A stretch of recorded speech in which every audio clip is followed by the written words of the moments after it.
ওকে হ্যাঁ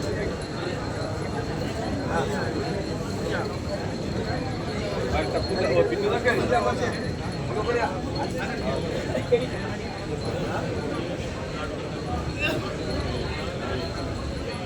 mister Abhijit Hazra sir please আপনি স্টেজে আসবেন।